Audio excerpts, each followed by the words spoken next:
We're live. Hello, everyone. Good to see you all. Um, I want to just very quickly say I will not be answering or reading anything in the chat, or else this will be a 3 hour thing instead of hopefully a little bit more than an hour. Um, I'm hoping I can fit all this in this time that I have to say. So, if you say hi or something like that, please forgive me if I don't acknowledge you. Um, or if you send the Godzilla, which is always silly, we'll make sure that we get you at the end of the show or something. I think I owe somebody one, to be honest with you. The reason for this, doing this live, is I want to make sure that I get everything out and it's as raw as can be, because you can't take it back, you can't reshoot it, you can't fake it if you just go by the seat of your pants. As a matter of fact, the most I have is a couple jotted down notes so I remember, because I've had this play in my head for a couple of weeks now, and I don't. What it comes down to is I receive emails, and I receive some criticisms at times for what I've said about board game community or influencers, if that's what you want to call them or whatever. And sometimes I'll also get some really great things where people say, hey, you seem like a guy that I would want to hang out with, and things like that. And I don't think you know the truth of what makes me tick. It's a weird thing, and I think if I just get this all out at the beginning of the year, like I want to, and take the time and talk to you guys and let you know how I tick, and pull back the curtain, not give you a bunch of baloney. Okay, this isn't a oh poor Rom video. This is, hey, this is what I am. This is who I am. This is why I say the things I do, and this is why I'm tired of holding back all the stuff I really know about this industry and how dirty people are. Okay, it's not to expose people. It's just, this is just a little junk channel, okay? Little junk channel. And that's the way I see it, where somebody takes a look at those numbers of 17.5 or something like that, or whatever it is, and goes, oh my God, I wish I can get to that, or, how can I pull some of those people from him, because we have that kind of thing. And why I refuse to back up and I stand my ground, and people can't understand that, it's because it's something that is who I am and how I resonate. And I feel bad because I do things off the cuff. Even the video that you saw yesterday, I shoot it, I don't edit it, I cut it, I put a front end, I put a back end, and I throw it up, and I don't even remember half the things I say until it comes out of my mouth. And some people were upset, a couple of people were upset about what I said about Man versus Meeple, but I know what's true. I know who Jeremy was, and how dirty he can be, and and I'm not going to name the developers or people that create games, but if he didn't get his games before anybody else, so he can get it out there first, he'd scream and yell. Where you have David, who is just a really wonderful guy, and now you see that they are doing everything they can to make Man versus Meeple what it is now, what it should have always been. Not ruled by a tyrant and somebody that thinks they're better than everybody else. Because there's a few type of bullies in the world, and we'll get to that later. I can't say I suffer from anything. It's what I do to myself. I have a ton of self-doubt, sometimes self-loathing, and this isolation that you can't understand. And maybe some of you can understand what I go through on a daily basis. I've done so many wonderful things, and it's never good enough. I look at this channel, what I've been able to achieve, and it's never good enough. I look at every person that unsubscribes, and I go, oh my God, what did I do wrong? Or every dislike that somebody does to a video. It matters, but it doesn't matter. And I have this terrible thing inside me that just rips at me. And it all starts back in my youth. And I've always known this. I don't need help. I've navigated. I've accomplished a lot of things in life. I've in my younger days, I did well. Yeah, I've talked to people, but I've always taken the time to accept who I am. The world is very balanced. And there are winners that no matter what they do, no matter how they cheat the system, they're always going to win. And then there has to be somebody that loses. Doesn't mean that they're the worst people in the world. Okay? But there has to be balance in the universe.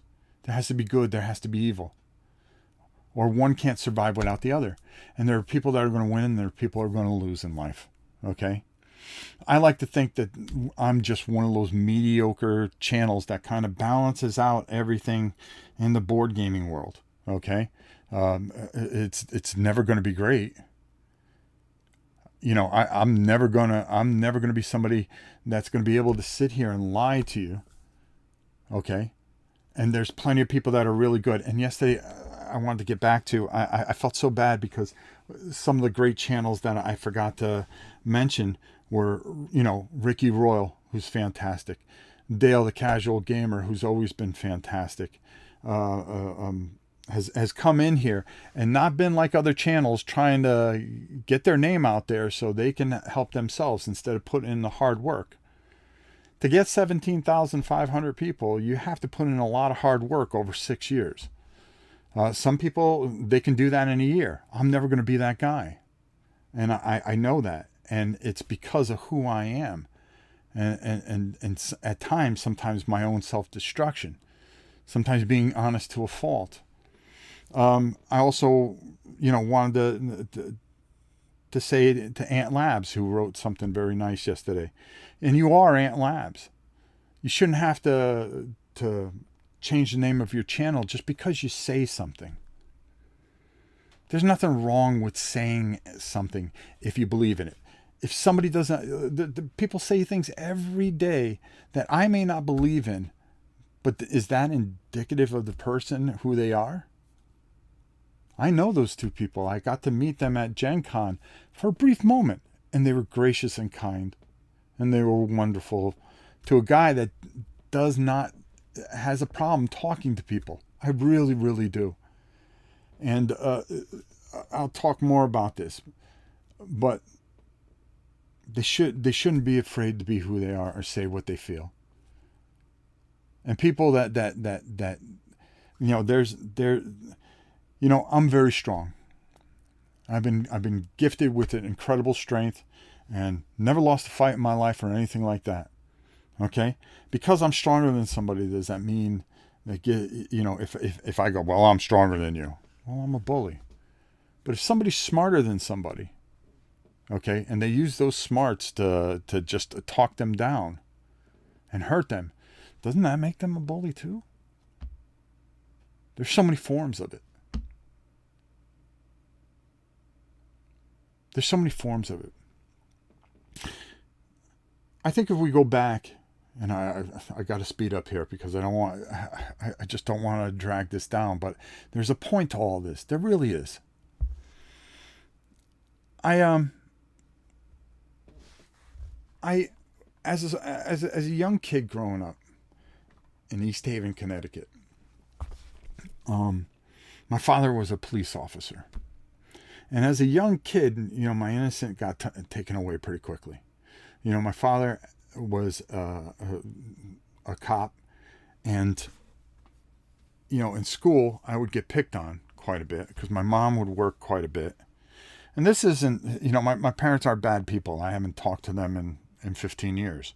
I think that's a whole nother issue, but it is what it is. Same thing with my brothers. And it's made, and some of the things that I've dealt with through my life, I've had a hard time keeping people closer than this.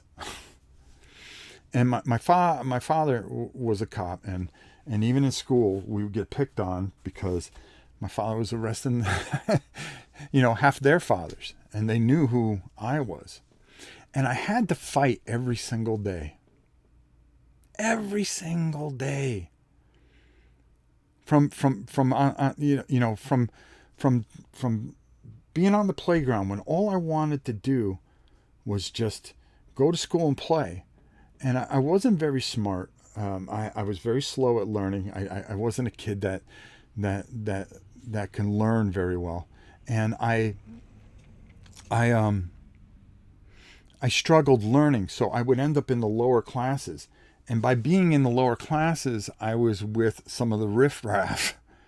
When you start, not middle school. Middle school was a nightmare. There was a fight every single day. But you would get picked on, and I just try to keep walking away. And then eventually, get to a point where you fight this person, on the bus or in the schoolyard or whatever.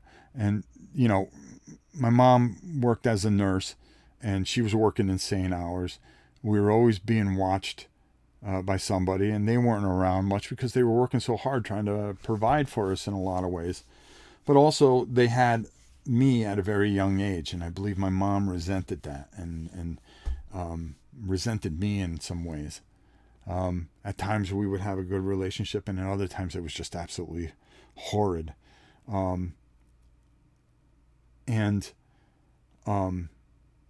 This has just happened my entire life until finally I said, something, I just can't do this anymore. I can't bring this to my family. I have to take care of myself. They're not bad people. They are who they are. I am who I am, and I have to take fault too. Could I have been a better son? Of course. But that fighting every single day, that just constant, and then, you win, and then the next day, okay, it's got to get better, and then you go back in, and somebody else just climbed the ladder and be the next person, and the next person. I wasn't a very clean kid. I was dirty, and my hair was greasy, and I just was very withdrawn into myself. I refused to, school was more of a war ground. You didn't learn anything, and I fell behind really badly. And I couldn't read, I just couldn't read. One of the simplest things, because you had people next to you going, when you get out of this class, I'm going to get you.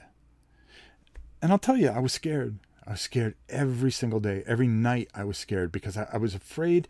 I was always afraid to lose in anything in life. And I'm thankful I never lost a fight. And I fought more than you can ever imagine.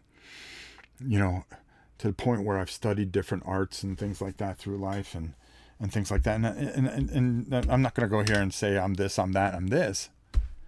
But I had to fight to survive. It's about survival. Excuse me. And I hung my hat on that. And I said, I'm going to survive this day. I'm going to get to the next day. And the best day in the world was on a Friday, because I'd get to go home and just sit in front of the TV and watching my two younger brothers at the time. I have three brothers, who, for the most part, I miss. But, my one brother was always jealous of me. I was a great athlete, but I was never good enough in my mind. The self-loathing, the self-doubt all the time. My father would tell, I'll never forget, first time we lost a game. a championship. We lost all the games in our first half of the season, and then we won all the second half games, and then we had to play this team. I think I told this story, so I'm going to speed it up a little bit. And we went to the championship game, and we lost 6-0. And I made the last out. I hit a line drive to shortstop, and he put up his glove, and somehow he caught it. And then I'll never forget the look of his face. He brings down his glove, and he looks, and there's the ball. And there I'm standing. I'm going, oh damn, it's over. I thought we could do this, and we lost. We got second place, and it was nothing worse because they get a trophy like this, and we get this like little trophy. It wasn't this participation thing where everybody got a trophy, but I hated losing. I'll never forget that. It was a pivotal moment. I'll never forget what my dad said. Well, they were better than you guys. They had the better players, and this. And I'm like, and anytime I would go into something of adversity where you were playing a great team or something like that, there's something that there was a confrontation, and I try to get myself in a mindset that okay, I am going to go out and do whatever it takes to win this. There always be, well, that kid, he doesn't have to do some of the things that you have to do, so he gets to play out in the yard all the time. They're really good. I know their fathers. They spend. I'm sorry I can't be. And there was always something, and it get in your wheelhouse and eat you alive. One day because my father would work so hard. He would clean out. He would do odd jobs and stuff like that.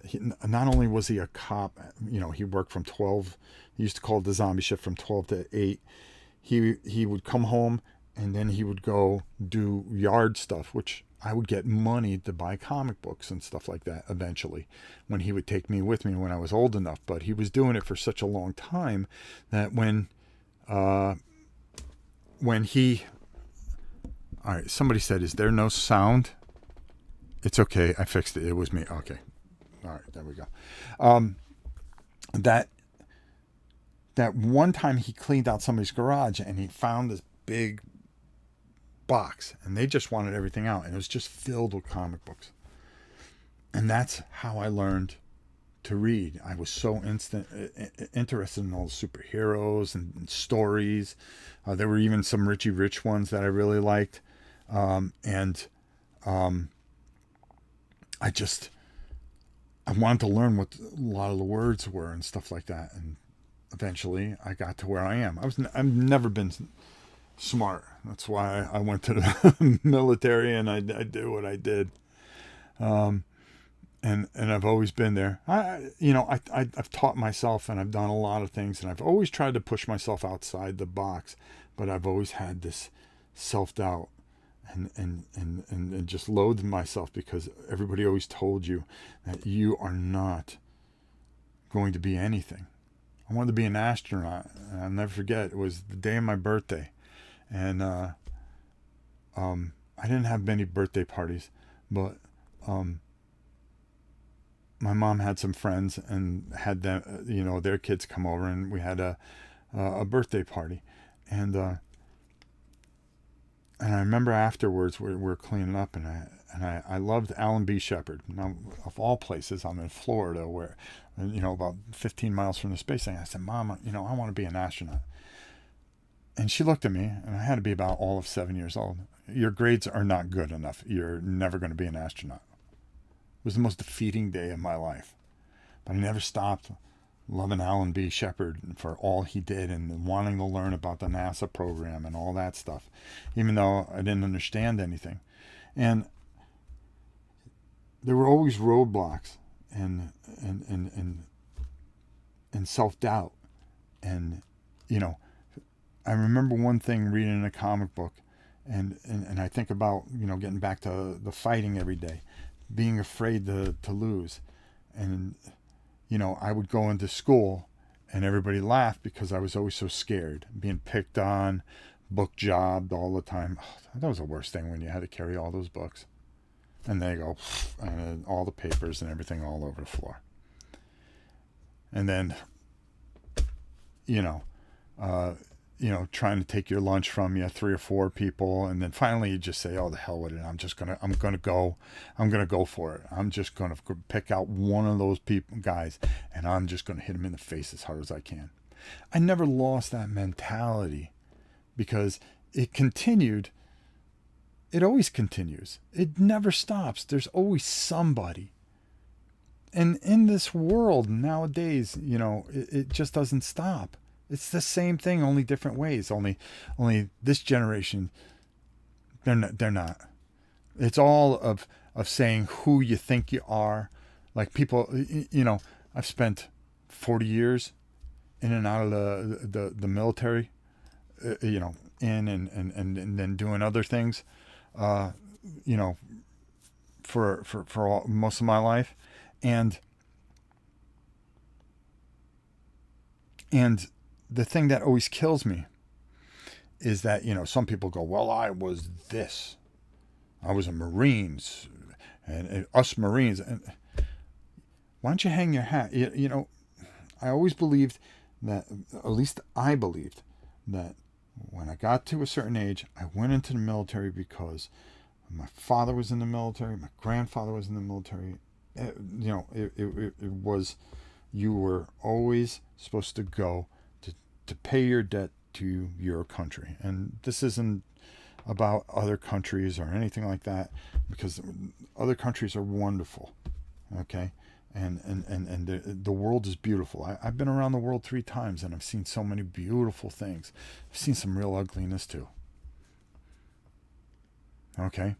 And I always just,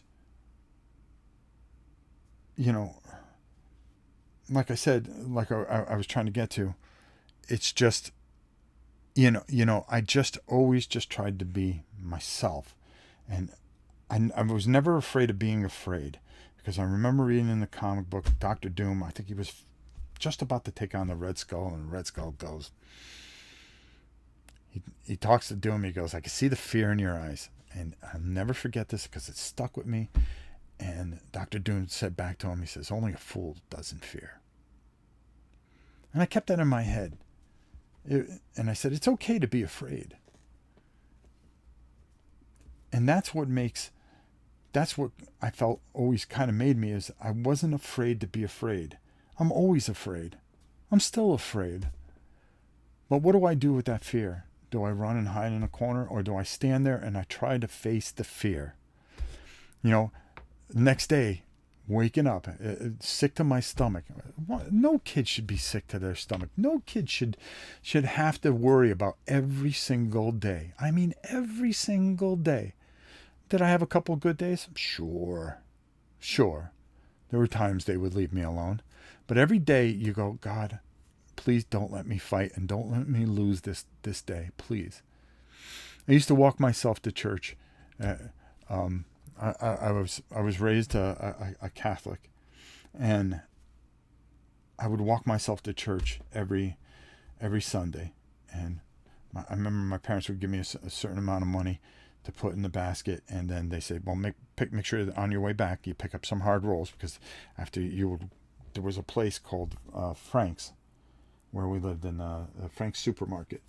And unfortunately, he was murdered. Believe it or not, it was like the only crime that was ever happened in that town, in Foxon, Connecticut. And it was such a shocking thing. And my father talking about it, I remember him and his wife. It was such an unfortunate thing, but I would stop there and I'd put half the money into the basket, and then I'd get like a candy bar and a soda on the way home, right? Okay.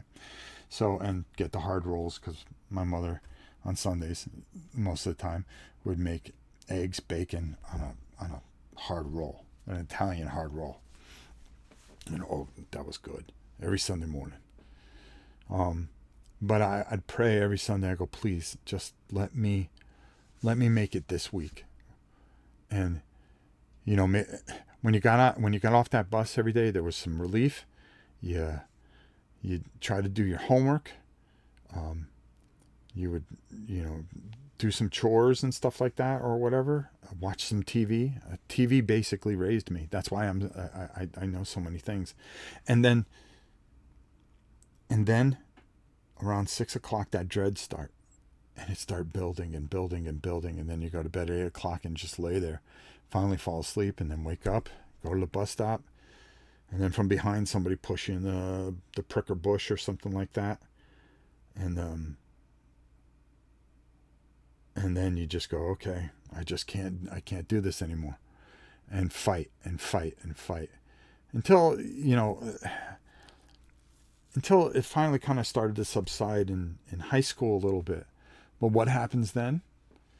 Again, in my junior year, when you're supposed to try to start enjoying yourself and start becoming an adult, we moved to a completely new town.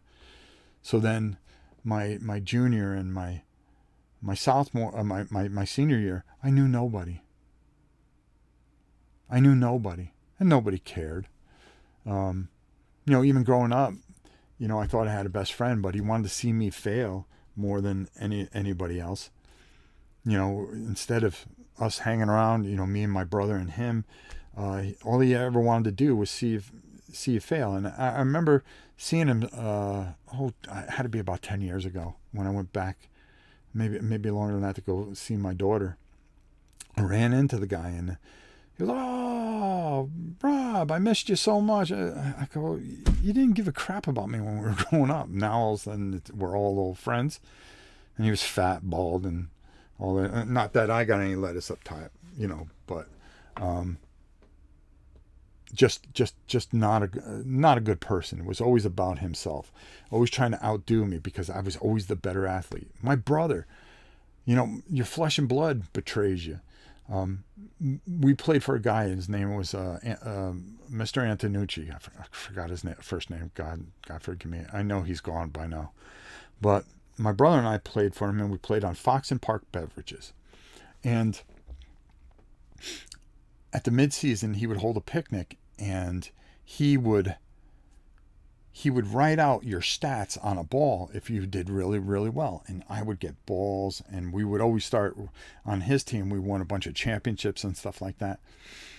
And later in life, my brother took, when I was in high school, my brother took all the trophies and tried to say they were his. Oh, no, I won all these because he played for Mr. Antonucci, and he pitched. And I turned to my brother and I go, how could these be your trophies? These are my trophies. I go, you never played for Harco Labs. And look at the date. You were 3 years old. Unless you got out of diapers and were like the fastest little kid on the face of the planet. There was no way. No. And he hoarded and he took all my trophies. So anytime I got a trophy from that point on, they just didn't mean anything to me anymore. I had powerlifting trophies. I played on a traveling softball team, which I have a hard time playing on a team because I just don't like to interact with people because of all the bad things that have happened to me. And I'm trying to move this along to get to where we are now and why things are the way they are and why I do the things I do and why I'm going to say some of the things I'm saying. And I would, my mouth is so dry. This isn't easy to talk about, but if I can pull back the curtain and get this all out and off my chest, I know I'm going to lose a lot of people that'll watch this channel, and a lot of people won't like this, and that's okay. At least I feel at peace with myself. But anyways, I always had I did individual sports. I have all kinds of powerlifting records and stuff like that, and my yearbook I threw out. I don't want to remember any of those people. I don't know any of those people. My trophies. All right, Gab, I agree with you. That's another thing, I eat myself up alive. My best friend I've ever had was a dog to some degree. And that's the first dog I've ever had. And she's 8, and I agonize over her age. And what am I going to do when she's gone? What where do I go from there? What do I do? I have so many fears and things. And I just threw all the trophies away. They mean nothing. I know what I did. I know what I did here. I keep it here. I keep it here. And I don't need a trophy case. You know, I had enough trophies I could have started a whole room bigger than all the games I had. It didn't matter. It didn't matter. They meant nothing to me. You know, it's a funny thing, and I kind of attribute this. I was a scratch golfer, but I don't play golf anymore, and I'll tell you why very quickly. I played, you know, I'm on the back nine of my life, and I think I always attribute life to kind of like golf. You're gonna have some good shots, and then boy, you're gonna have some terrible shots. But the best thing is you get that next hole, and as you continue through the holes, it gets to a point where you get to this point where you get to the 18th hole and you can look back and go, boy, I wish I could do it again. I wish I could play another 18. As you head to the 19th hole, as they call it. You know, you don't know what's in that 19th hole. Maybe a good burger, a good Coke. But after you play it, you look back and you say, man, I had some good holes. I made some great shots. I made some bad shots. But at the end of the day, I always wish that I can have another 18. And it was a joy to play this. And that's the way how I look at life. I mean, I'm getting to the point where I'm so old, you know, that basically I'm so old, I remember when the Dead Sea was only sick. So, you know, that's pretty old. But I'm at that point where, and yet I still have these things. The isolation, you know, for me to go to conventions and things, and I get all these wonderful emails saying, you know what, we'd be best friends. If I ever come down to Florida, I would love to come over to your house and this, that. I can't do that. There's only been a few people that I've really have as friends in my life, or even in this business to be a degree, because I went into this business with one thing, and it is a business. You know, I really believed in Tom Vassell, and I stuck around him long enough to the point where I stopped believing in Tom Vassell. Not going to go into it. I just went off on my own. Okay? And part of it was not a conflict of interest. He was sponsored by Cool Stuff, and I wanted to go to the miniature market. I had met those guys at Gen Con. They believed in this little itty bitty channel, and I go, wow, this will work good. But I felt that I couldn't do the things for Tom that I wanted to do. And plus, a lot of the things that I learned and found out, I went in a different way.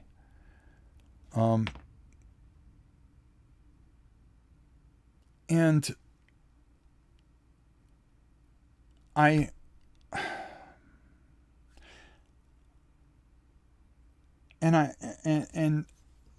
the miniature market thing has been fantastic for me.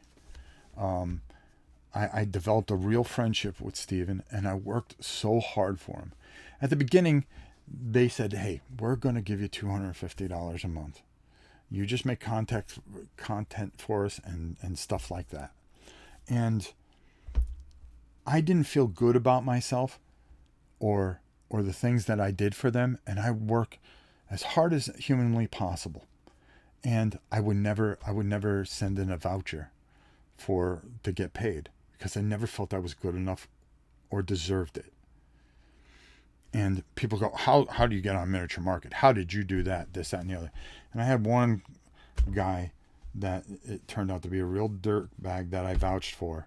And he is a dirtbag, him and his podcast. Just leached off to everybody, and I vouched for him, and miniature market, you know, would use certain people and stuff like that. And, you know, that's my fault, because I always want to believe there's good in people. I really do. But one thing I learned in time is that,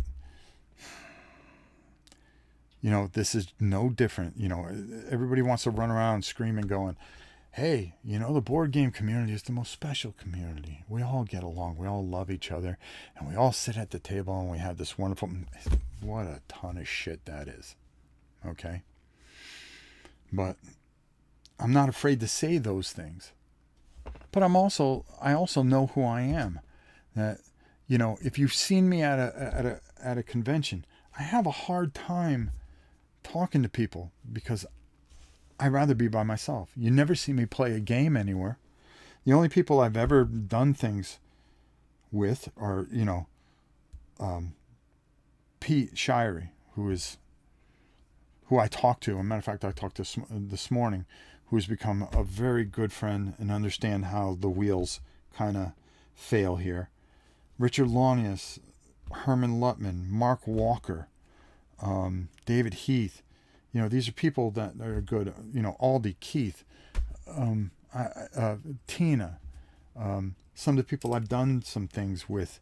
I've done things. But eventually, I just always kind of withdraw into myself. I play games here by myself because I just don't know how to... I don't know how to do things other than that. I don't know. I just, people saying, I want to meet you at a convention. I have anxiety over it. Not so much anxiety. It's just I'm always afraid that I'm going to disappoint somebody. Because they go, well, you're like the nicest guy and you'll be a great guy to hang with. No, I'm not. I stay to myself. I stay by myself. My wife... I've never been a jealous person. My wife can do whatever she wants. She could do whatever she wants. I've never been somebody that, because I'm not sure of who I have my self-doubts and stuff like that. I've never been, oh my God, I'm going to lose my wife. No, if you want to go, go. I mean, I'm going to be all right because I isolate myself. Why was it not hard for me to get through this pandemic that we're going through? Because I isolate myself anyways. The few people that I get close to, I try to stay close to. Stephen, I've stayed very close to. And one of the things that made me feel very, very good, that when they finally sold Miniature Market, he had told me, and I don't want to disclose too many things, but he and I are very, very, very close. And I turned over and I go, wow. I wasn't afraid, I'm still doing things for Miniature Market, but I wasn't afraid that Miniature Market would go away. I was like, wow, what an amazing ride. What an amazing ride. Because for me, it was always, what can I do for you? Okay, I don't worry about what I'd get back. It's what I can do. It made me feel good to help somebody I cared about. It makes me feel good to talk to Pete and Richard and Herman and Mark Walker, Chris Bartolus, who's struggled in this industry. He's done very well, but it's amazing how people treat certain people. It's a business. It's a cold-hearted business. And when they look at you, and the thing that always bothered me, this channel will never grow. This channel will never be anything. And I'm all right. I'm okay with it, but it also hurts. It's a weird balance. It's like, I know, it's like hitting lightning in the bottle. But what always drove me crazy was the lies that are constantly being told to you. It's like any other business. People are always trying to take what you have. And I never wanted to take anything from anybody. That's why, people could never understand, Rob, why are you so hard on some of these guys that come in here and peddle their things? Because they wouldn't do it to Tom. They wouldn't do it to Rodney. They wouldn't do it to Ricky. Okay? Hey, come over to my channel. Or hey, this channel does this so much better. They don't do it to them, but they'll do it to me. Wow. That's dirty. And those channels there, One God, thank you. I promise you that will get to you. And those channels there have bothered me the most because I'm always somebody that I always fought. Whether for every job, I always fought for people because I never wanted them to feel the way I feel. I've learned something. I keep on talking about this self-doubt and isolation and this self-loathing. I tear myself apart because there was somebody on this channel that needed money. They said they couldn't afford anything, all right, for Christmas, and they couldn't make a car payment, and they were going to have this awful Christmas. And there was another person, and I'm just going to say his first name, Saeed, who needed some help and needed some money for things, and I didn't have the money to give both. I had to pick one. And I go, my God, he's got small kids. He's got small kids. And I sent the money there. And it turns out that this guy was taking money and putting it on Kickstarters. Oh, I have that on Kickstarter. I have this on Kickstarter. Oh, I got this Kickstarter in. I go, wait a minute, you can't even feed your kids, and your kids are sick and everything like that. I'd be working 24 hours. I've told you guys the story about when the Christmas I had $16 3 days to Christmas, and a guy I loved to death, and I'll never forget, Crash came up and gave me $1,000, and I repaid it back one day. He just gave it to me. He goes, if you ever spend it on somebody else, I'm going to kick the crap out of you. You make sure you get your wife something, and you get your kids things. And I never forgot that, and I always tried to help other people. I always tried to help charities and do things like that. And now some of the charities that I've donated to, the money isn't going where it's supposed to go. I've learned a whole bunch of things about certain charities, and I'm not even going to get into those. So now I've got to change everything I do. And now I hurt because I'll never forget, I didn't help Saeed. I didn't help this one that asked for help. I didn't help that one that asked for help. Because I helped these people and those people that didn't care and were ungrateful. And then these charities, and I blame myself. It becomes the self-loathing. I go, you can't do anything right, no matter what you do. And it eats me alive. I always call it out, and people go, why do you call all these things out? Why do you talk about how rotten this business can be? Because those people, there's a lot of great people here, but there's also a lot of bad people. Heck, for me to come in front of this camera was one of the hardest things I've ever done because of self-doubt. And so when you get somebody that says, wow, you paint like a 5-year-old. Never forget that one. Yeah, I do. I know. But I enjoy painting, and I just wanted to do it in front of and try to talk to people, to try to get over my fears, my self-doubts, my isolation. When you see me, I can talk to you. I can talk to any of you. Okay? You've seen me talk to people that I've never met before. We've done it on the channel here. And yet inside, there's the wheels are going crazy. It's going nuts. So people go, well, why do you keep yourself? Because I don't know anything else. I spent more time alone in my life than you could ever imagine.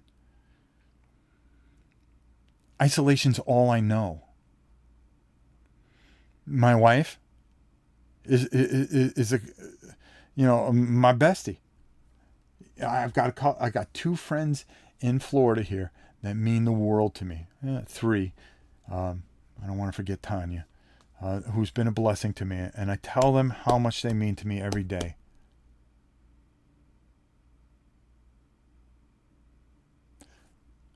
I tell them.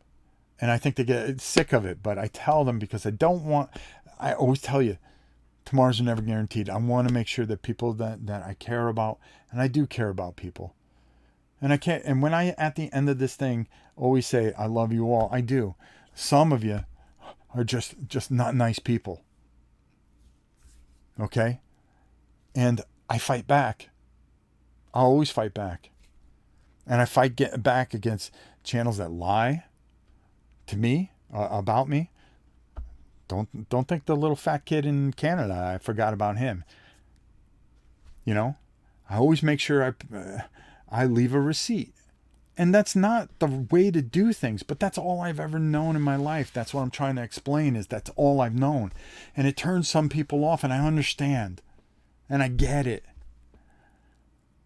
But we all have fear. We all have self-doubt. We all have isolation issues. We all have, there's times where we don't like who we are. You know, Todd Rundgren is brilliant. And the Healing album, the music's outdated for a lot of you, but if you listen to the words, there's a couple songs that you have to listen to. And I've said them here before, but they are very instrumental in my life. If I have to be alone, one of the key lines in there: you're born alone, you die alone, you do everything in between alone. We're isolated creatures.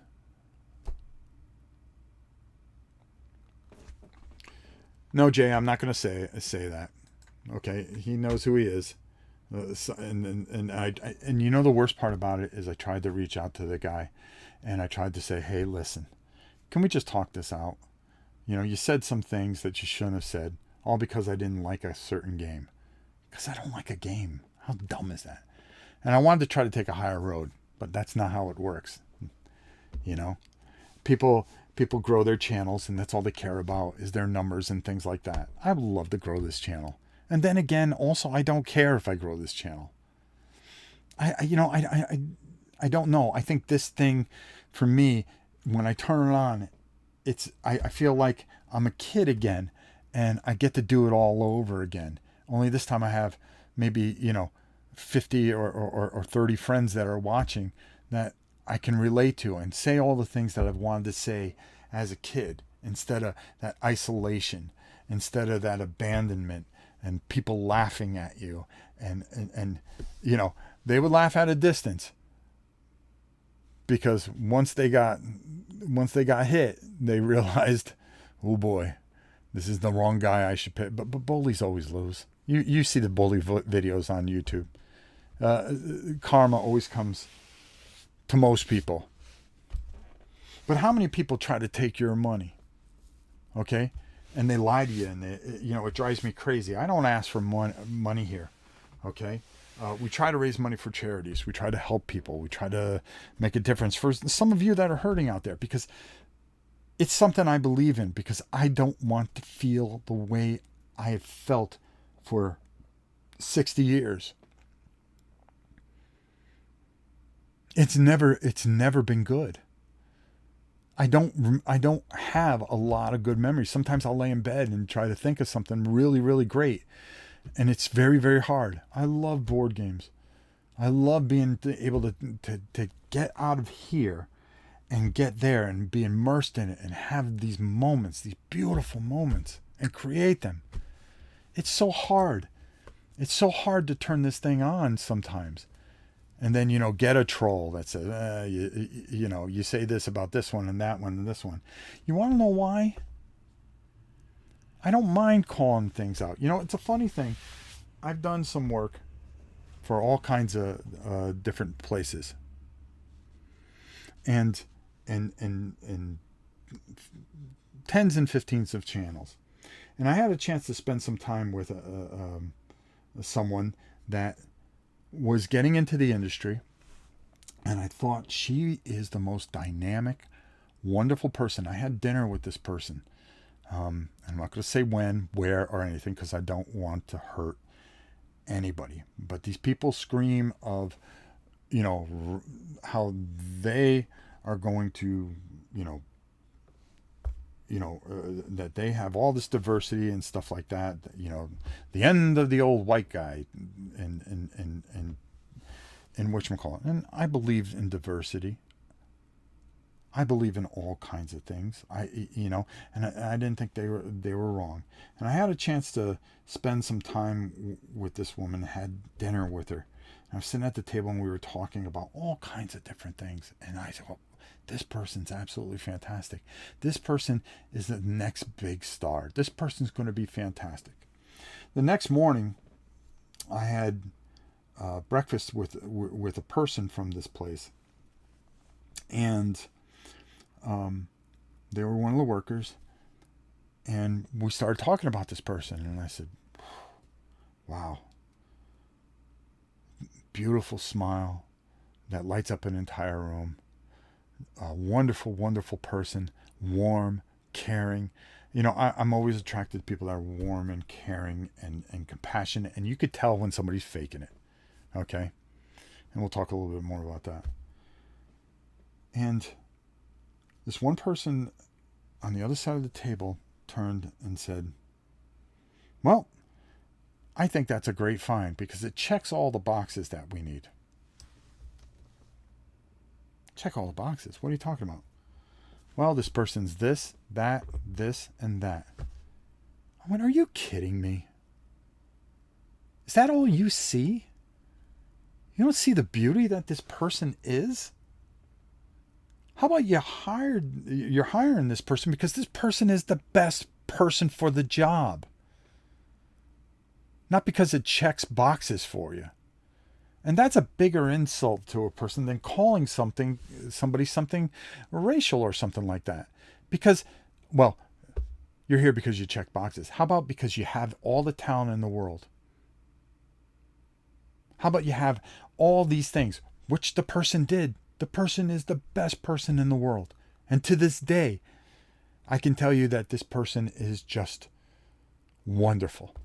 And I root for this person all the time. And it makes me sick and yet they're the first ones to sit there and lie and go, oh, no, we don't let anybody say things like that or this, that, the other. Again, I'm not here to hurt other places, but I'm here to tell you how things really go. Okay? Because a lot of places will come on and they'll go, hey, we need you to send us, money so we can keep going because this is really, really hard to do. It is hard. It's hard to edit. It's hard to come up with content and it's hard. But if you love it and you're doing something you love, isn't it not hard?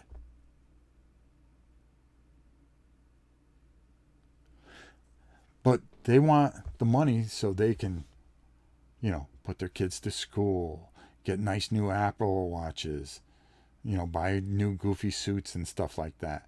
And not tell you the truth that they're being sponsored. And when they say, oh, well, in order for us to come see you at this, that, and the other, we need all this. Meanwhile, the sponsors pay for it all. That money's just going into the pocket. And YouTube, let me tell you something. 1 million views is about $3,000, almost $3,000. Okay? How many of you can live on $3,000 a month? Okay? How many of you have to work 160 hours to even bring that home? Break your backs. Put yourself through so many things to donate to them, and they just stand there with their whole thing. Hey, do me a favor. Get this here. All right? It's going to add so much to your game. It's going to do so much for your game. It's going to help you out. Just sign up for a Patreon or super chat or donation, or we'll give you one of these and it'll fix everything for you. And they'll look you straight in the eye and they'll tell you, yeah, we're here to help. We love you all. You're all the best and we can't wait to see you. But make sure that you get this, because this is going to help you. This is going to make everything better. This kind of stuff's been going on for hundreds and hundreds of years. They sell you the same bullshit. Okay? I'm not here to sell it to you. I'm here to tell you how it is. Take care of yourselves. Take care of yourselves. You know, New God was so kind to give us $5. But you know something? If you needed that money, keep it for yourself. Hey, things are a little tight here. Things are tight here. I don't need to pull this out and say, hey, I need you to get this or I can't make another video. And if you want content from me, make sure that you get this. You can add this to your game. It's going to enhance and make your game so much better. Sometimes you're just making a bigger paycheck. And let me tell you something. Oh, by the way, this isn't whiskey, all right? I don't drink. I'll have a beer once in a while. I used to drink, but all this is, my wife loves sweet tea and it's not sweet enough for her. It's just stuff that you put in your tea.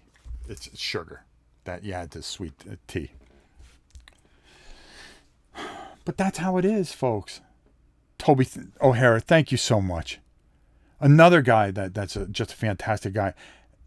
We talked about this yesterday, and I'm actually going to jump in here. Thank you so much, Toby. Hey, Rob, just wanted to say I love everything you do. We're quickly approaching the date for Oathsworn, which I said is my most anticipated game of this coming year. I can't wait for that. I hope you guys seen the diorama that I made. And I want to personally bring your copy to you, probably an advanced copy too. Thanks for everything you do. You know, Toby is one of the only people that have ever been here, because I'm so afraid to have people here. I really, really am. And Toby, I cleaned it up here so you can actually fit in here. But, you know something, I really mean what I say. Thank you. Toby, I can't thank you enough.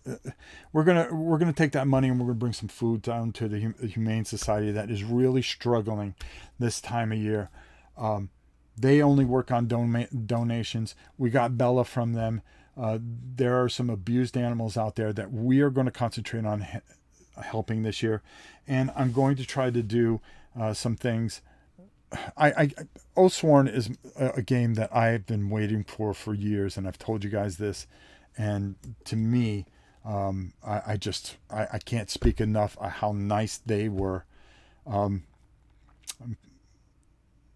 And kind to include me in and give me a chance to show off this game. You know, a little junk channel like this. I'm just very blessed to have certain people in my life. There are good people in this business. And I'm telling you, Toby and Mr. Jolly they're just wonderful. They've been nothing but gracious, kind. And, you know, they do all the right things. And they really care about I love passion projects. And there's a lot of people that make games to make money. And then some people just make games because they believe in what they do. And Toby and his partner just do it. Just do that. They hit on all the cylinders that you could ever hope for.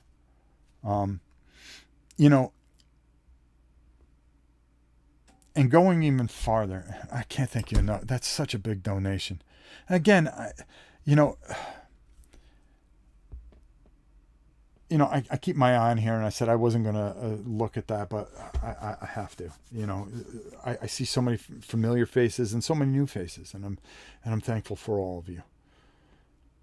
But I just really feel that there are people that deserve to be supported in this business, and I'm not one of them. I just try to do things and give something to you so I can make sure that I can do something for, what does that person say? No, it's not Guerrilla Games. I actually like Ash a lot. No, I told you I'm not gonna say. I didn't know he was in Canada, to be honest with you. I think Ash is a fantastic talent, by the way. I mean, he's great. He's never said anything. He doesn't even know I exist. Um, and see, I'm getting off track here because I keep looking over there. So I want to, but I want to just say, Toby, dear God, thank you so much. That's so kind of you, and I'm promising you that we are going to do everything we can to try to help somebody with that money. Thank you so much. You're so kind, and I'm going to clear off an area for you here, and we're not going to run into where we had the mimicking sound again.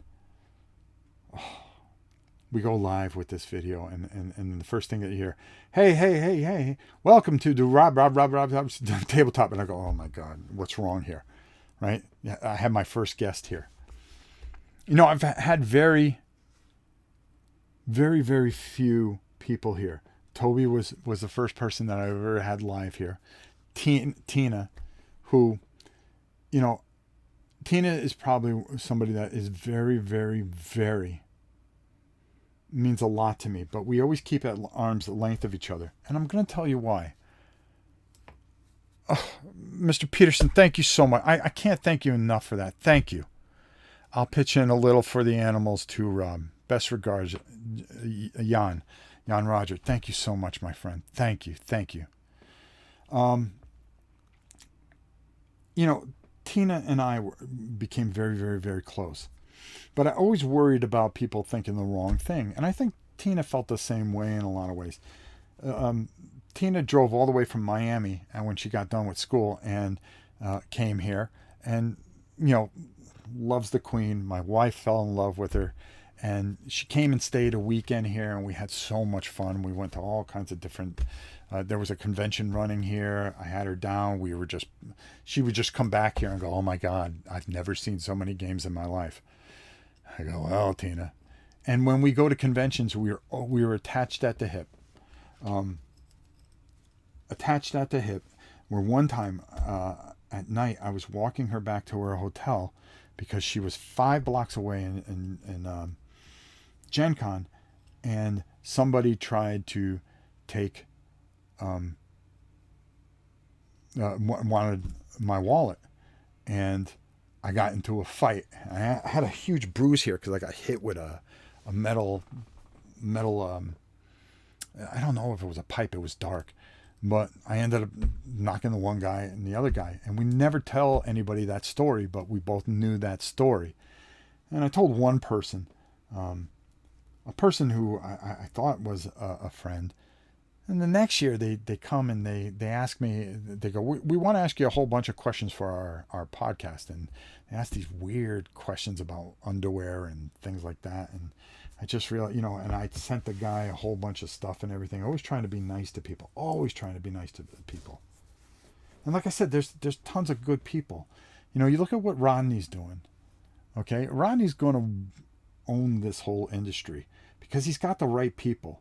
I was blessed enough to meet Matthew Law, I think that's his last name, at Dice Tower when he was doing stuff with the Dice Tower. He was overseas here. What a wonderful kid. And then Paula, what a talent. I mean, the girl is just hysterical and smart. And Chaz has to be one of the smartest people on the planet. And then Rodney, who is just, he's Rodney. You know, he's always going to be that guy. And he's a good guy. We've spent a lot of time together and talk. We don't talk as much as we should. And, you know, I can see where he would step away from somebody like myself because he doesn't get himself caught up in stuff. But I'm not afraid to say things. I look on Twitter, you know, I keep my mouth shut. It's some of the stupid people on the planet. But, you know, people that are always looking for drama. Not that they have a different opinion than myself. I'm not somebody that, if you have a different opinion, well, you're an idiot because you don't agree with what I say. What is that? What did I spend all the time, 40 years in the military? so people can say what they think without ridiculing others.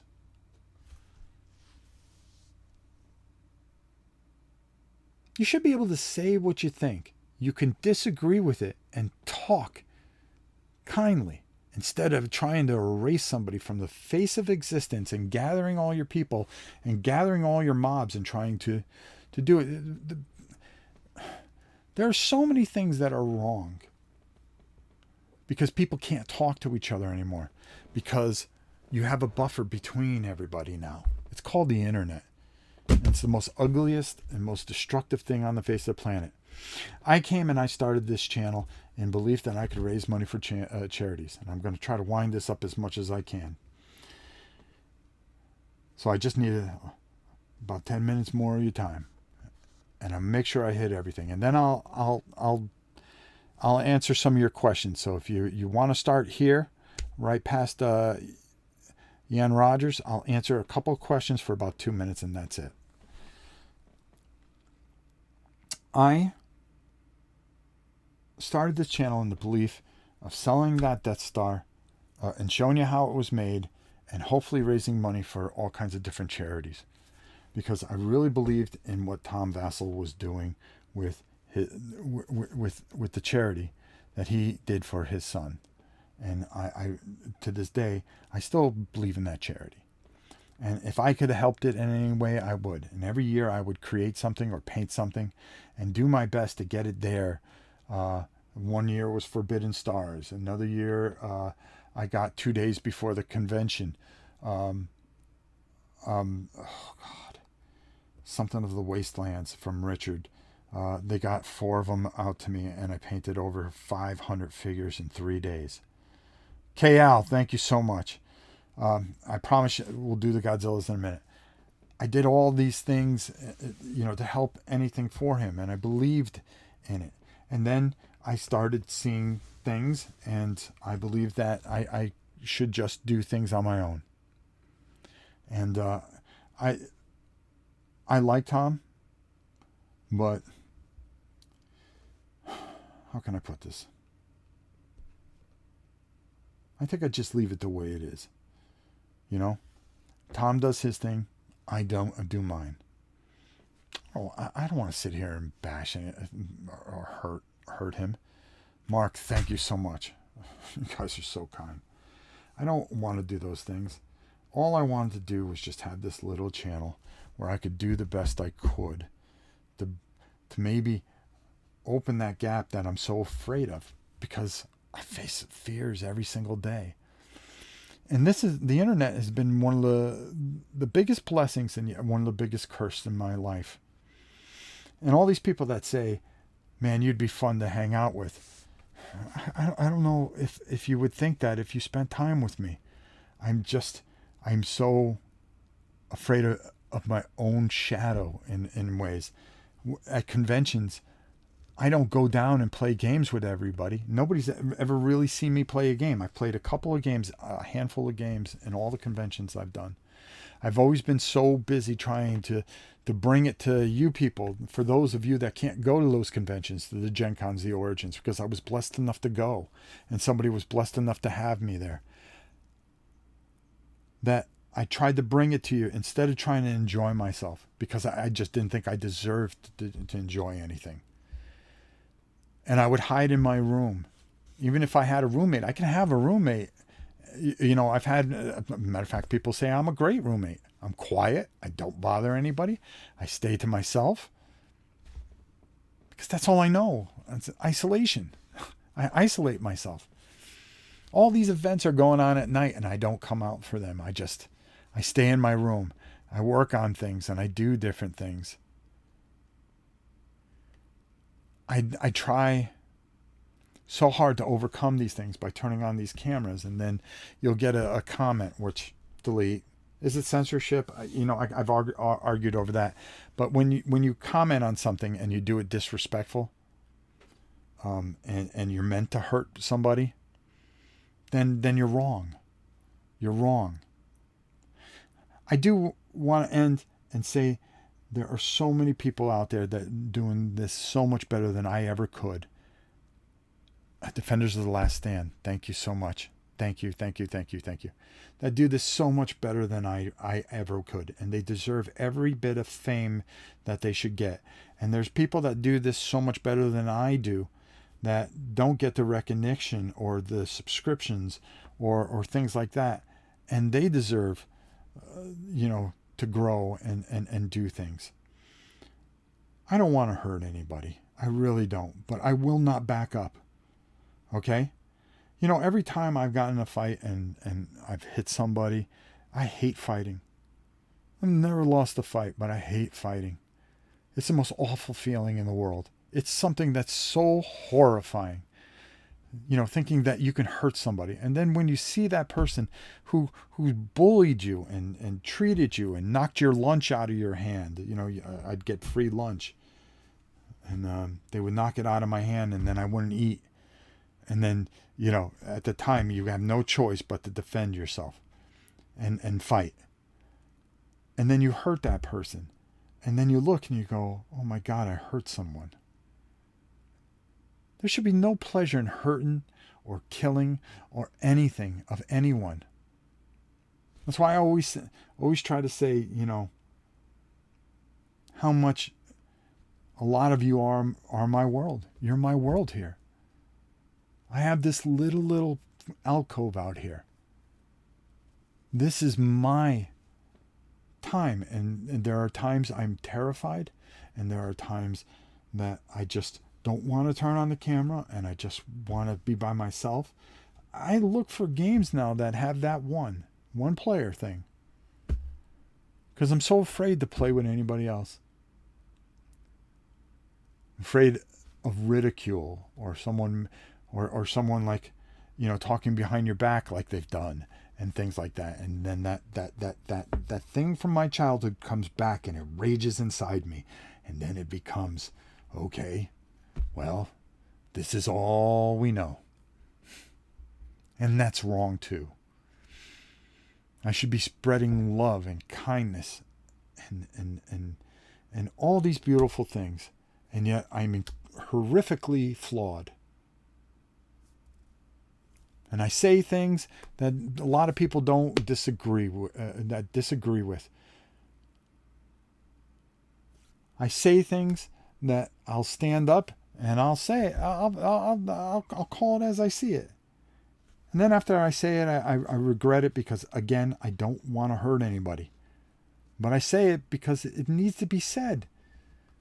You got to stop being fooled. Help those that deserve to be helped. Support the people that really have passion. You could see through it. Don't be a mark just don't be a mark. Don't be a butt in a seat. Don't be a number. Make sure that the people that you support in this business, the way to clean up the business is to do the right things with the right people. People that make things with passion and want to do this for a living and have wonderful ideas. Look at Richard Launius, one of the greatest of all time. How's he done it?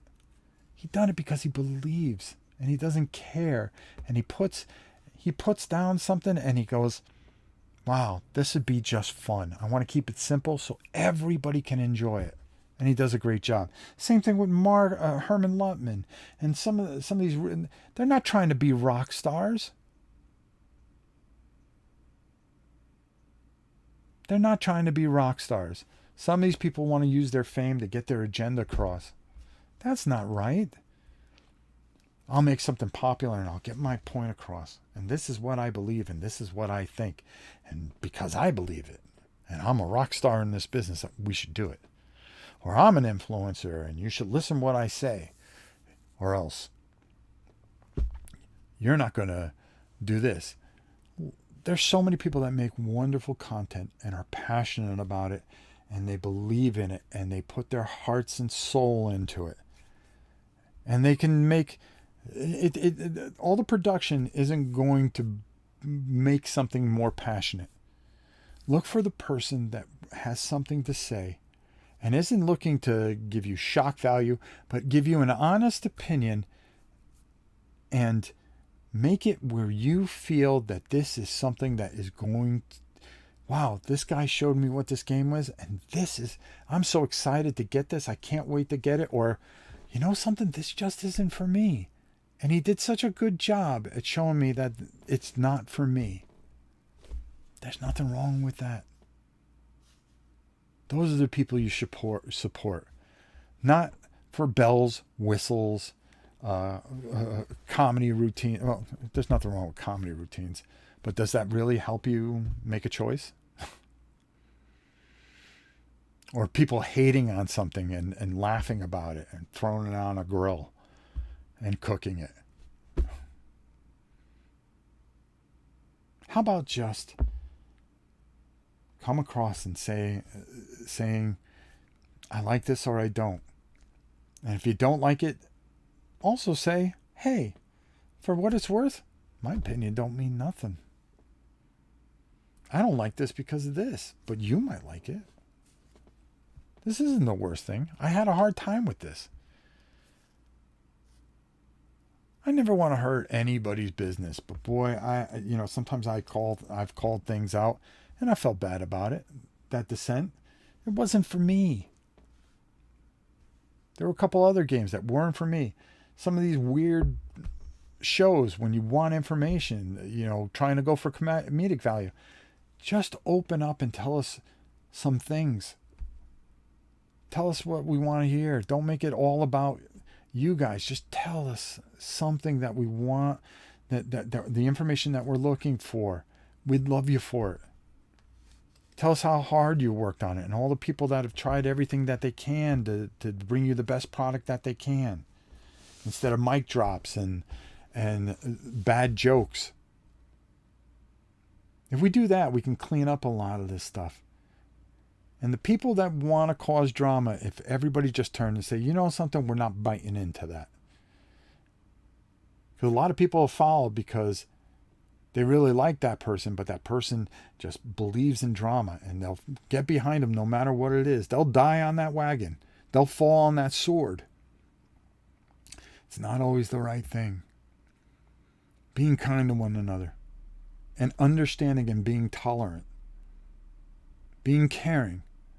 Compassionate. I have no right to judge those people that just try to take your money. I'm going to tell you right now. I've said what I said, but I didn't say it a lot. But I do believe that you should see both sides. If it makes you feel good to give to certain people and certain things and all that glitz and glam is for you, then you should give, and because it makes you happy. But also keep your mind open and take a look around this. Like I said, every time a bell rings, there's another YouTuber, a board game YouTuber. Maybe you'll find that person that really is passionate and you'll see what I'm talking about. That has a love for the game. Me, I'm an old guy on his way out. Okay? I really am. But by being able to tell you how I feel, and you could see that I really am not a great YouTuber. And it shows in my numbers. It really does. 6 years of work. And it's understandable. But for me, I've done this for a different reason. I don't want to be the best.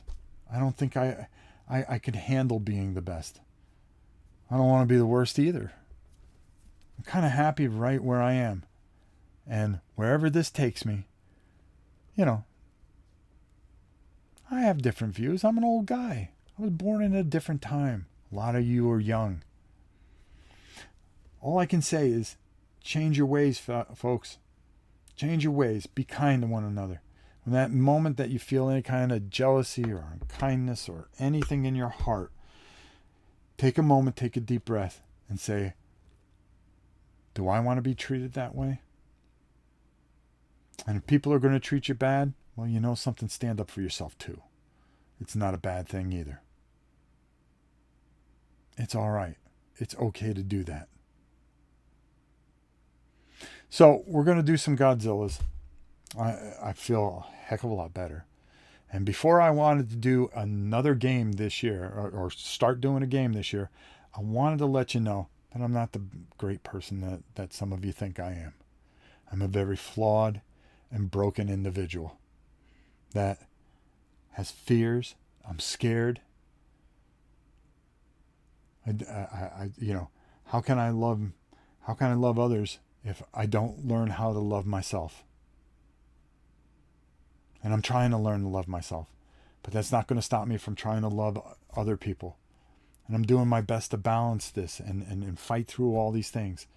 And I'm finding different things that I'm doing and bringing them here and sharing my world with you as much as I can of it. You guys have been an absolute blessing to me.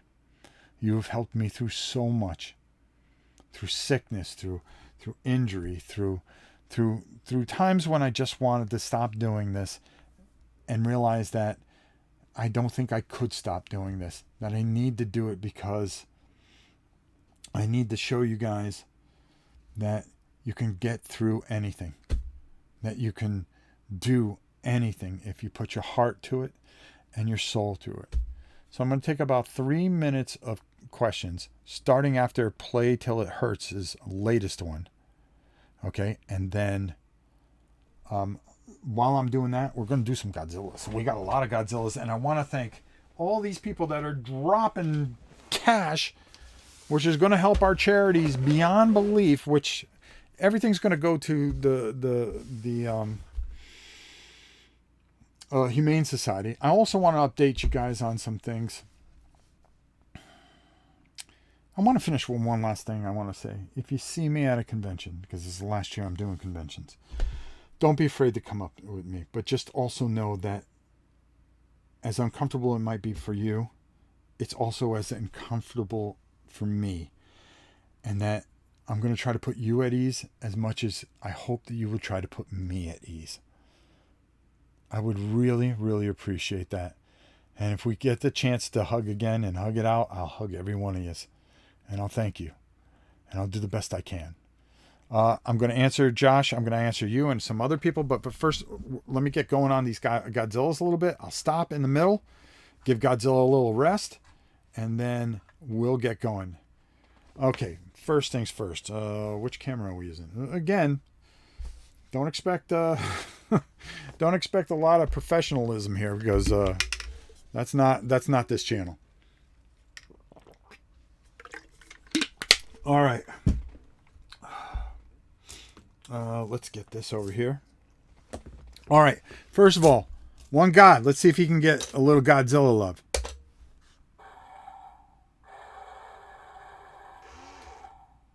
Oh, he does.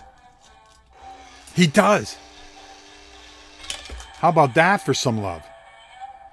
My man, Toby. Oh, man. I said it yesterday, and I'll say it again. My most anticipated game of this year is Oathsworn because I am praying that my arm is going to be good enough where I am going to paint the living bejesus out of it. I'm gonna put up some pictures on Instagram and everything of the diorama I made for somebody with some of those figures. It was one of my favorite things I've ever done. Toby gets 2. Thank you again, and one God, thank you as well. Let's see if Toby gets it. Does Toby get it? Come on. You could do it, Big G. Oh, he does! The Big G is well, he got it, so he only gets the 1. But we were going to give him another one if he didn't get it. Toby, of course he's going to give it. The Big G is going to give it to him. Because Godzilla is looking forward to Oathsworn. Even the Big G will come out of the ocean for that. Jan Rogers. Let's see if we can help him out. Come on, G. Keep it rolling.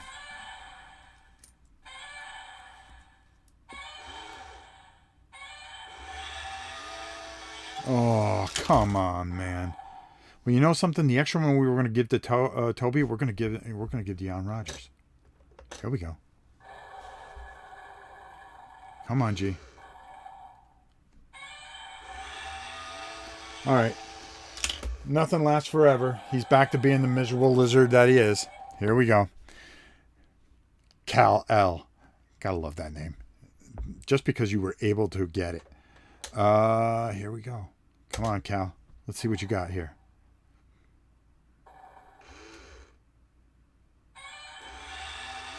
Oh, come on, G.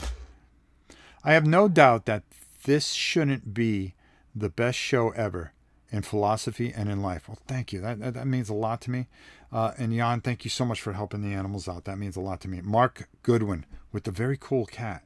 I like that one. I've got to learn how to use YouTube. All right, here we go.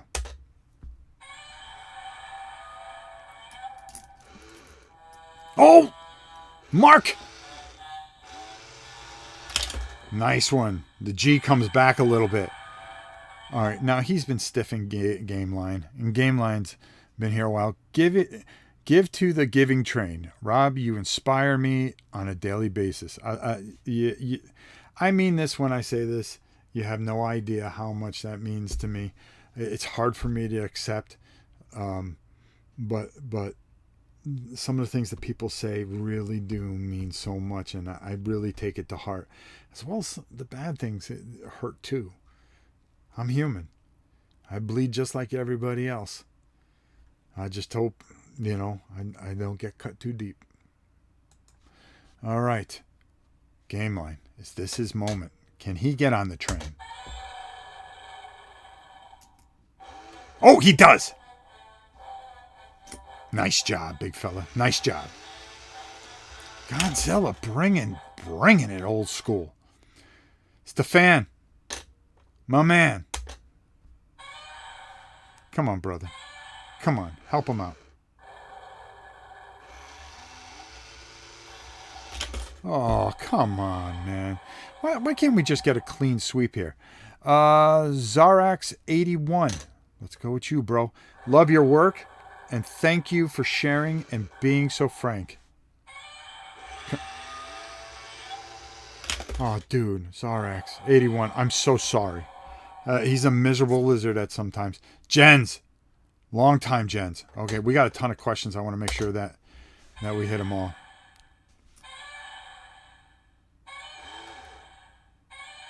Come on. Oh, come on, man. Miserable lizard. Let's start with Jedi Dalek. That's actually a cool name. Do you still have Imperial Assault? Yes, I do. Play till it hurts. Rob, I support my legs because they take me everywhere I want to go. Okay, that's cool. Billy's Miniature Wargaming. Awesome talk. Well, thank you. John, yes. Yeah, I'm not young. I'm 56, and I can't believe the way young people treat each other and other generations and the lack of tolerance. It's not just young people. Older people like ourselves can act just as stupid and childish. It's kind of everybody. Josh Davis Miniatures. Question. My fiance is allowing me to add one game to the wedding registry. Co-op. The registry. Co-op is a must. Shadows of Brimstone or Arkham Horror. Or 2-player 4AD D100. She likes all types of games. Well, I'm going to give you some advice here, and solid advice, hopefully. I would take Shadows of Brimstone. Arkham Horror is awesome, but I think you can't get the original and all the ones that Richard worked on. So I would go with Shadows of Brimstone, okay? But as far as 4AD and D100, let me tell you something. That's a nice little honeymoon gift that you guys should take a little bit out of the pocket, and you don't have to. You only need about $20-$30, and you will have more than enough fun for a lifetime. And I would get both. I'd get 4AD and D100 because Martin Knight is a genius, and Andrea is a genius as well, and they've done some wonderful things. Last year, doing conventions, no UK. Boy, if things could clear up, I would do UK. But, boy, what an expense that would be. And I don't know if I can afford it. That's the worst part of it. I want to come see Ricky Royal, who has been nothing but an inspiration and a friend for a while. And I'm really, really inspired by him. He's just a fantastic talent, and I love him for who he is. Flawed is only being human. Yeah, true. And you are a better human than you think you are. Well, that's some of the things that I have to get through my noggin to some degree. Maybe I am, maybe I'm not. For those of us not in the biz, how can we know what goes on behind the scenes? How can we choose who to support when we don't see behind the curtain?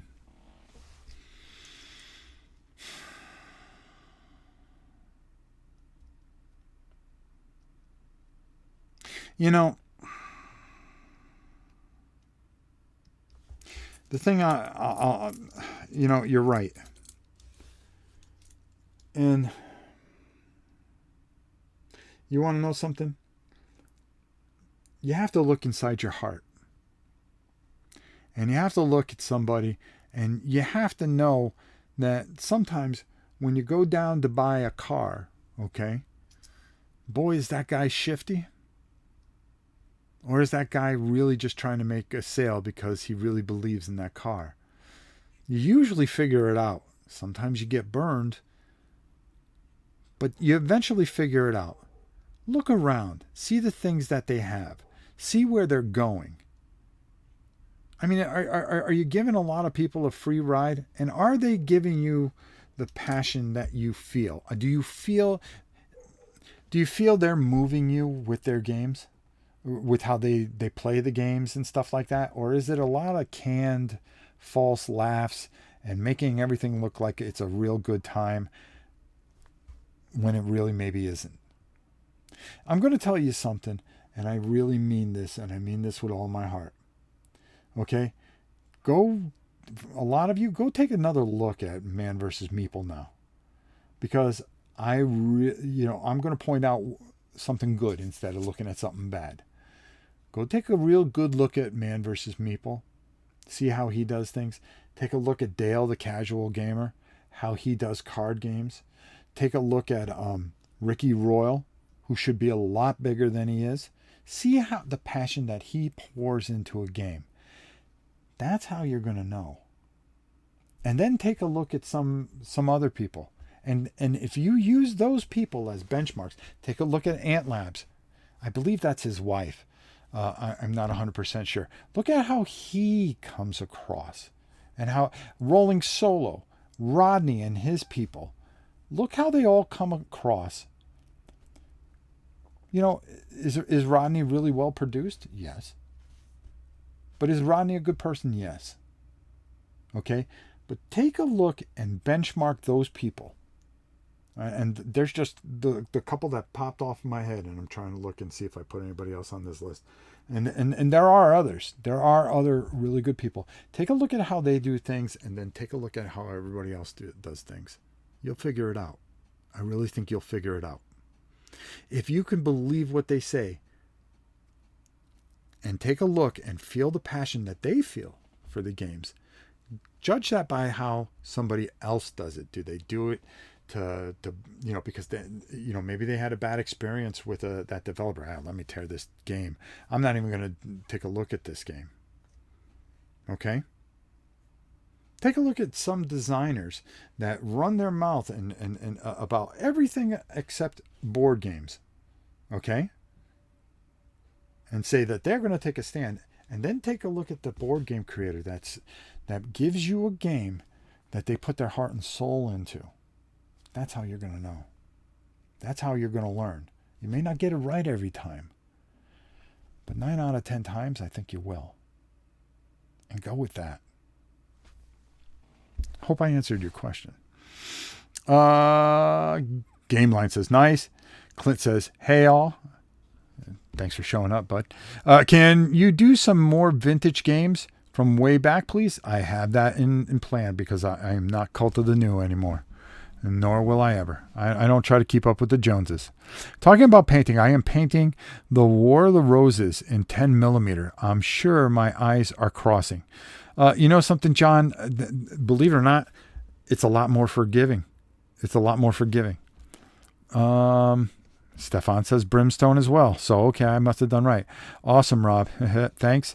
That big green lizard wasn't on my side today. I'm sorry, bro. Score, says Gameline.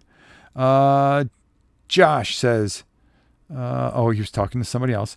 Jay says, Rob, if there was one thing you could change overnight about board game industry, what would it be?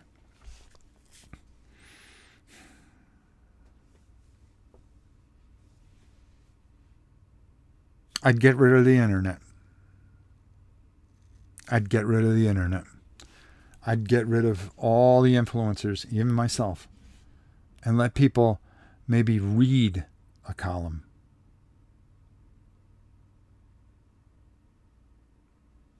Because you get a better, there are people that are very passionate, that can write things. I've met a lot of people that wrote things that just trash things to get popularity. Drama gets more views. Okay. And I think that's the biggest problem with the board game industry, is that these people have become rock stars, and now they're not held accountable for anything. And it's gotten away from what the games are to more about the people that review the games or hold conventions or this, that, or the other. I mean, there's drama every convention season now. It's not about the games anymore. That's the one thing I would get rid of. Even myself. I'm kind of new to the hobby, so I don't really know people and personalities. Maybe that's a good thing. Just find games that are going to be fun for you. If you ever change your mind and UK comes back on the cards, I would love to go. I'll attend just to meet you and take you out to dinner. I got a better one, AJ. I'll take you out to dinner. Been a long-time viewer, but I rarely chat anymore. I know that, bro. I know. I don't expect people to stay here forever, but a lot of people pop their heads back in, and it's a good thing, and I love it. One of the biggest problems with watching Rob play games is Rob messes up all the games. I end up buying the games. He's so good at playing games. There's a lot of things I need to do better. Rob, have you heard of Z-Man games? Yes, they're very good. I got a card game for Christmas called the House of Danger. It's a cooperative adventure game by Perispo Hall. Yes, I heard it was very good. I don't have it yet. I never chat in here, but Rob, keep up the good work. You are always great to watch. Thank you so much. Seblik, what is the best game to watch Ricky Royal play? This guy right here. That's one of my all-time favorites. Mage Knight. Love that game. He does it so well. As a matter of fact, there isn't anything that guy's done bad. He's made me buy more games. And he says I make him buy more games, but I don't buy that. I think he's just being nice. I never okay. Okay. I said that. Ricky Royal is where I learned how to solo board games. Yes. I need the internet only to watch Rodney teach me how to play the games. Well, there you go. And he does a great job at it. He is a talent. Do you use some kid kind of magnifying glasses or similar when painting minis? Not sure what to get. Sure do. I don't know the name of this, but you can find it on YouTube. Just look magnifying helmet, and it'll come up, I'm sure, and you'll recognize the white with and has a little flashlight and all kinds of stuff. Count me in on the dinner, but I'll treat you. No, I'll treat you, Martin. You've been so nice and sent so much to us. I owe you a dinner, my brother. So I definitely want to come to UK games. That's one of my end all be all things. I have had to go to reading glasses to paint minis. Well, we have where are they? We call these the Harry Carey glasses. You guys overseas won't get it. But the Cubs.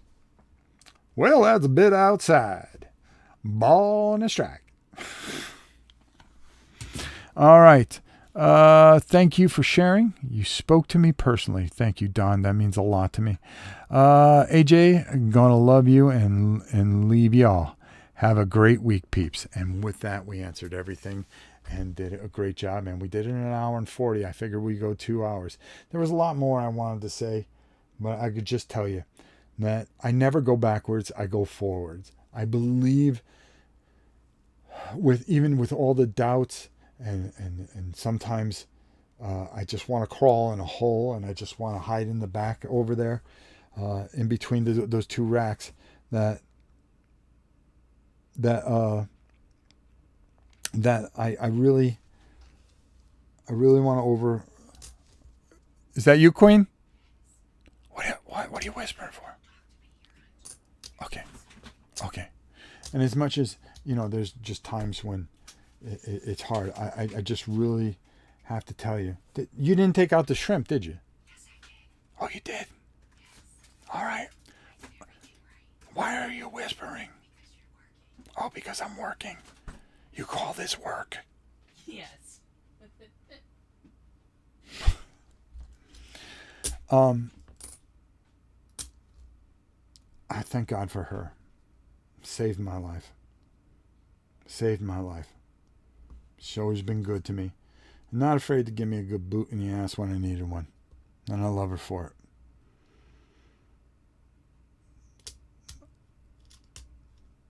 I'm just going to keep trying to overcome all these things and try to be as open as I can by turning on this camera every single time. I'm not going to get everything right. I'm not going to improve the quality. I'm not going to be able to do all the things I want to do, and I just don't have time. I'm trying to help grandchildren. I'm trying to help my son, my daughters. I work a lot on top of it. And then, I come here and try to fit this in. I try to do the best I can. I try to give you everything and leave it all on the table each and every time. I really believe in what I do.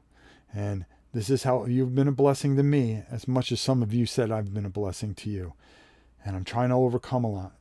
But you need to know, I'm not this wonderful, wonderful guy. I'm very, very weak. I've just been granted with a lot of physical and strength and physical ability, athletically and everything. But even that's waning in my elder years. But I like to think my heart's good. Sometimes I question it. And I'm always doubting everything I do. I'm human. And for that, I'll leave you pretty much with that, even though I have to answer this one thing. What are the odds for painting classes in St. Louis this year? Well, Asthma Day and is going to be taking over everything miniature market. So I would kind of say that the odds of that happen are very, very slim. We'll see how things go later in the year.